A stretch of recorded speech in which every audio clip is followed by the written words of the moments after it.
मेरे प्यारे बच्चों, हम लोग जो है इस समय क्लासिफिकेशन चैप्टर पढ़ रहे हैं, जिसको हिंदी में वर्गीकरण भी कहा जाता है।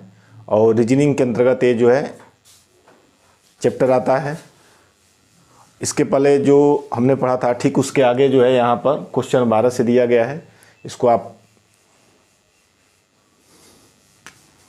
यहाँ क्वेश्चन 12 जो है सामने है, जिसमें बोला है 4 ऑप्शन दिया हुआ है और 4 ऑप्शन में से एक ऑप्शन जो होगा सबसे अलग होगा, अर्थात वो सबसे जो है भिन्न होगा, उसी को हमको ज्ञात करना है।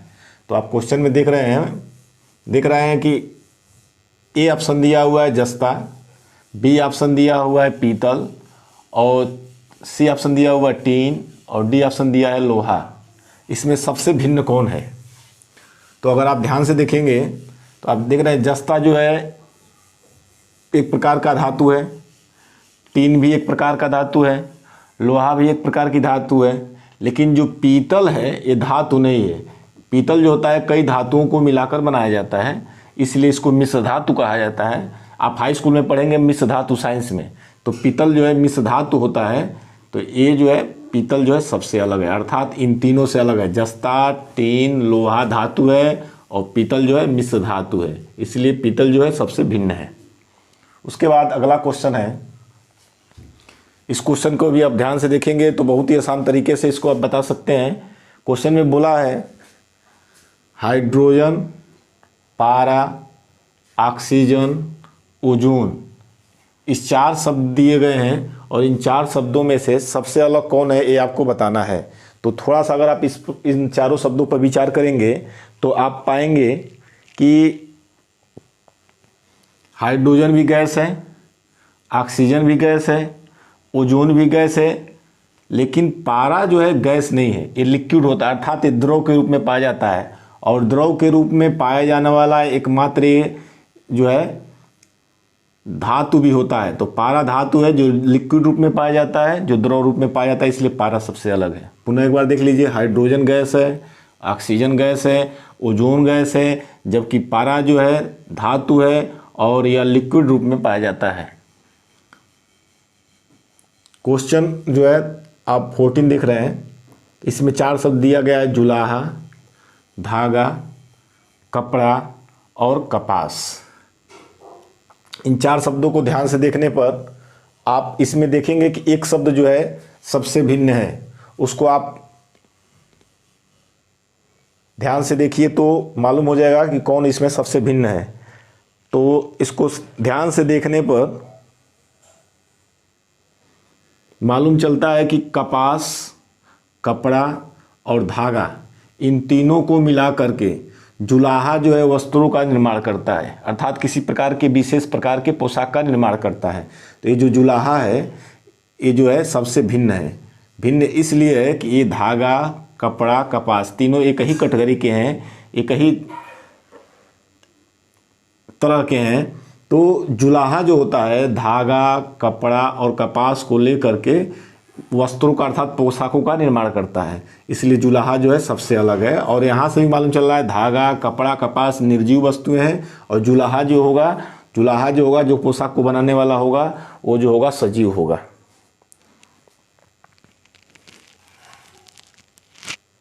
अगला क्वेश्चन 15, जिसमें बोला है मंगल, बुध, पृथ्वी और टाइटन, ये 4 शब्द हैं। इन 4 शब्दों में से आपको बताना है कौन सबसे अलग है।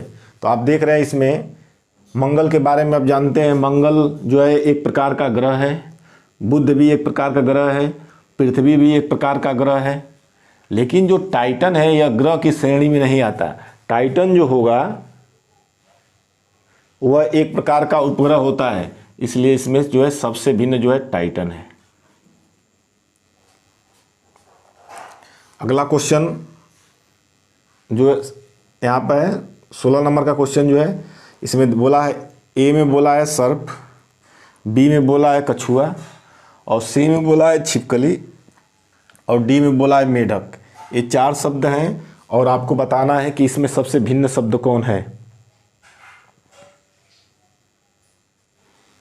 तो ध्यान से देखेंगे, सर्प पर थोड़ा सा केयर किया जाए तो आप देख रहे हैं कि सर्प जो अर्थात सांप जो होता है यह जल और थल दोनों पर रहता है, अर्थात पानी में भी रह सकता है, पृथ्वी पर भी रह सकता है।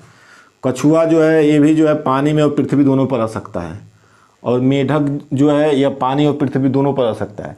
लेकिन छिपकली जो है यह पानी और स्थल दोनों में नहीं रह सकती। यह जो है स्थल अर्थात जो है यह पृथ्वी पर रहती है, अर्थात दीवारों पर रहती है।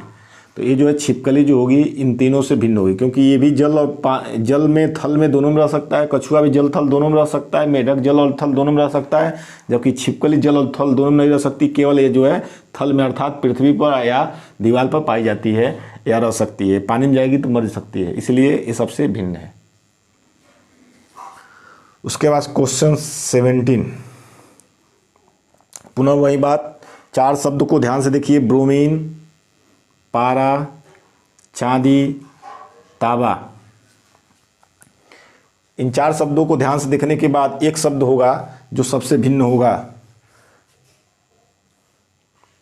तो आप देख रहे हैं इसमें कि पारा भी एक प्रकार का जो है धातु है, चांदी भी एक प्रकार की धातु है, तांबा भी एक प्रकार की धातु है। लेकिन जो इसमें ब्रोमीन है यह अधातु के अंतर्गत आती है, यह धातु के अंतर्गत आती है। अतः ब्रोमीन जो है सबसे भिन्न है। तो पारा धातु है, ये भी धातु है, ये भी धातु है, तो ब्रोमीन जो है अधातु है, इसलिए सबसे भिन्न है। उसके बाद क्वेश्चन जो है 18 है, इसमें बोला बैग, हैंडल, पैकेट, बंडल, इसमें सबसे अलग कौन है? तो इन 4 शब्दों को अगर आप ध्यान से देखेंगे, बैग, हैंडल, पैकेट, बंडल को, तो आप देख रहे हैं बैग भी किसी वस्तु को रखने का स्थान है, पैकेट में भी किसी वस्तु को रखा जा सकता है, बंडल में भी किसी वस्तु को रखा जा सकता है। ये 4 जो शब्द हैं इसमें पैकेट, बंडल में, पैकेट में भी कुछ रख सकते हैं, बंडल में भी कुछ रख सकते हैं, बैग में भी कुछ रख सकते हैं, लेकिन हैंडल में तो कुछ रखा नहीं जा सकता है। यह किसी यंत्र को चलाने का काम करता है। तो ये हैंडल जो है सबसे अलग हो गया। इस तरह जो है आपके सामने जो है 12 से 18 तक क्वेश्चन मैंने अपनी भाषा में समझा दिया। क्वेश्चन 19 जो है क्लासिफिकेशन के अंतर्गत हम लोग जो है भिन्न शब्दों को अलग करना पड़ रहे हैं, जिसमें क्वेश्चन 19 दिया गया है, 4 शब्द दिए गए हैं, बातचीत करना, पैदल चलना, निद्रा लेना और खेलना। ये 4 शब्द हैं और इन 4 शब्दों में से आपको ये बताना है कि कौन शब्द जो है सबसे अलग है। तो आप देख रहे हैं कि बातचीत करना ये जागृत अवस्था में किया जाता है। जागृत में जब व्यक्ति जगा हुआ हो तब आदमी बातचीत कर सकता है। पैदल चलना ये भी जो है जागृत अवस्था में किए जाने वाला कार्य है, मैंने जगा हुआ हो तो आदमी पैदल चल सकता है। निद्रा लेना ये अलग चीज़ है। खेलना यानी खेलना, पैदल चलना और बातचीत करना, ये तीनों जो है जागृत अवस्था के कार्य हैं। निद्रा लेना सबसे अलग है, ये जागृत अवस्था कार्य नहीं है, ये नींद में जब व्यक्ति रहता है तब ये काम करता है, निद्रा लेना। उसके बाद जो है क्वेश्चन 20 जिसमें बोला है गाय, बकरी, भैंस, मुर्गी। तो बड़ा ही स्पष्ट बात है, यहाँ पर देख रहे हैं गाय जो है एक पशु है, बकरी भी एक पशु है, भैंस भी एक पशु है, लेकिन मुर्गी जो है एक पशु नहीं है। तो मुर्गी जो है एक प्रकार का पक्षी है, एक प्रकार का पक्षी है, तो जो है इसमें मुर्गी जो है सबसे अलग होगा। उसके बाद जो है अगला क्वेश्चन है रोना, तलना, सुखाना और नहाना। ये 4 ऑप्शन दिए गए हैं। तो इन 4 ऑप्शनों में से आप देख रहे हैं कि तलना, ये जब भी कोई भी काम होता है तो ये दैनिक कार्य है, मतलब रोज ये कार्य किए जाते हैं। तलना किसी भी चीज़ को तलने का काम, भोजन पकाते समय। सुखाना ये भी दैनिक कार्य है, जब भी आप नहाते हैं तो कपड़ा सुखाने का काम करते हैं। नहाना ये भी आपका दैनिक काम है, रोज़ आप नहाते हैं तो। लेकिन जो रोना है ये दैनिक कार्य नहीं है, ये कभी कभी होता है जब इमोशन या फीलिंग जो है हाई हो जाता है या किसी तरह का कोई बात हो जाता है तब आप जो है कष्ट में रोने का काम करते हैं। तो ये दैनिक कार्य है। तलना, सुखाना, नहाना ये दैनिक कार्य है, जबकि रोना जो है दैनिक कार्य नहीं, आकस्मिक कार्य है। कभी भी कोई बात होने पर आप ये जो है क्रियाकलाप कर सकते हैं, इसलिए रोना जो है सबसे अलग है। उसके बाद जो है क्वेश्चन 22, जिसमें 4 शब्द आपके सामने दिखाए गए हैं। तो आप देख रहे हैं कि उंगली उठाना, आप कब किसी दूसरे के ऊपर उंगली उठाते हैं, ऐसे उंगली उठाते हैं, उंगली उठाने का मतलब जो है आप क्रोध में हैं, कुछ कहना चाहते हैं, क्रोधवश उंगली उठाना जो है एक क्रोध की अवस्था में होता है। पेशियाँ तनना, कोई बात होता है, आप देखते हैं किसी तरह का क्रोध उत्पन्न हुआ तो आपकी पेशियाँ जो होती हैं एकदम तन जाती हैं, तो ये भी जो है क्रोध की अवस्था में उंगली उठाना, पेशियाँ तनना, ये दोनों जो है क्रोध की अवस्था में अर्थात जो है ये कार्य होते हैं। और तीसरा है चेहरा सौम्य रखना, मैंने चेहरा जो है आपका जो है एकदम जो है सुंदर है, चेहरे पर चमक है। और चेहरा तमतमाना, चेहरा तमतमाना भी ये भी क्रोध से संबंधित है, मैंने ये भी क्रोध से, उंगली उठाना क्रोध में होता है, पेशियाँ जो तनता है ये भी क्रोध में होता है, चेहरा तमतमाना ये भी क्रोधित में होता है, चेहरा सौम्य रखना ये जो है क्रोधित नहीं होता है, इसलिए सबसे ये जो है अलग है। उसके बाद है क्वेश्चन नंबर 23, जिसमें बोला है एक्सरे, टेलीफोन, कंप्यूटर और रेडियो, ये 4 शब्द हैं।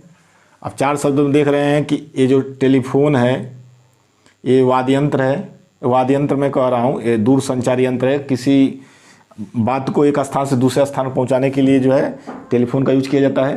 कंप्यूटर भी एक प्रकार का यंत्र है, रेडियो भी एक प्रकार का यंत्र है, लेकिन जो एक्सरे यंत्र नहीं है, ये एक प्रकार की किरण है, एक्सरे, जिसको हम लोग एक्स किरण कहते हैं, तो ये सबसे अलग है, एक किरण का नाम है और यंत्रों का नाम है, दूरसंचार यंत्रों का नाम है।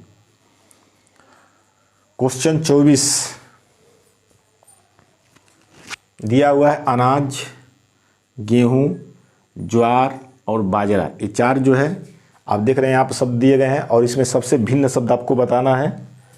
तो भिन्न शब्दों को जानने के लिए आपको ये जानना पड़ेगा कि गेहूं जो है एक प्रकार का अनाज ही है, माने अनाज के अंतर्गत आता है। ज्वार भी एक प्रकार का अनाज ही है, ज्वार भी एक प्रकार का अनाज है।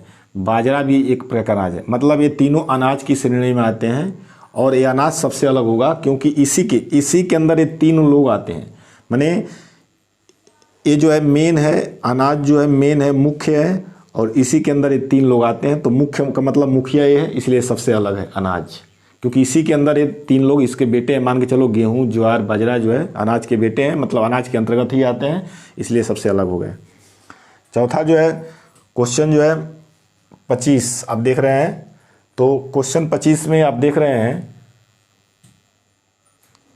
शिक्षक जो है अध्यापन कार्य से संबंधित होता है, अर्थात पढ़ाने से संबंधित होता है। प्रोफेसर भी पढ़ाने से संबंधित होता है, प्राचार्य भी पढ़ाने से संबंधित होता है। लेकिन जो छात्र होता है पढ़ाने से नहीं, यह सीखने से संबंधित होता है, अर्थात यह शिक्षा ग्रहण करने से संबंधित होता है, इसलिए यह सबसे अलग है। इस तरह क्लासिफिकेशन के आपके 25 क्वेश्चन जो है कंप्लीट हो गए।